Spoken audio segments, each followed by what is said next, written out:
धारावीतील पात्र लोकांना हक्काचं घर मिळणार, धारावी कोणा खासगी व्यक्तीला दिलेली नाही, मुख्यमंत्री देवेंद्र फडणवीसांचं वक्तव्य.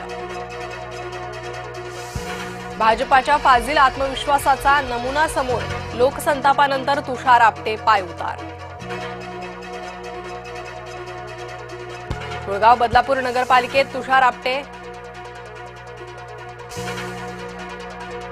भाजपच्या फाजील आत्मविश्वासाचा नमुना समोर, लोकसंतापानंतर तुषार आपटे पायउतार.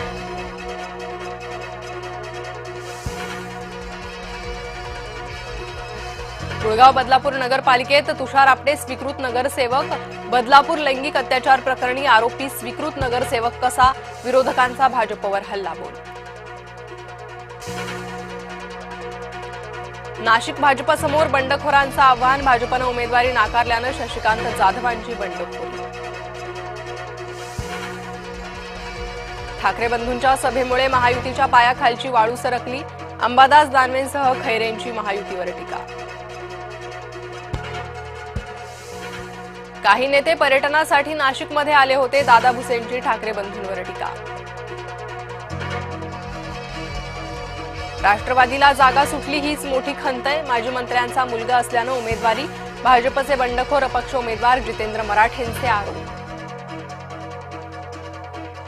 वरळीत आदित्य ठाकरे काठावर पास, बीडीडी चाळीचा प्रश्न फडणवीसांनी सोडवला, मंत्री नितेश राणेंची आदित्य ठाकरेंवर टीका.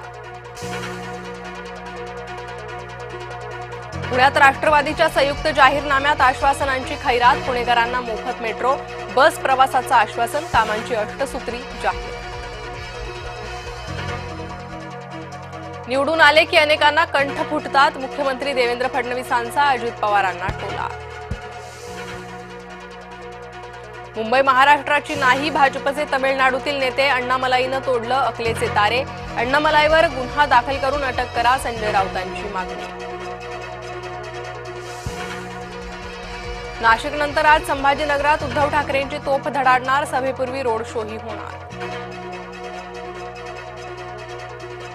सोलापूरच्या सभेतून असदुद्दीन ओवेसींचं अजित पवारांना खुलं आव्हान, म्हणाले भ्रष्टाचाराच्या मुद्द्यावरून 3 मिनिटात अजित पवारांना गप्प करेन आणि परत पाठवेन.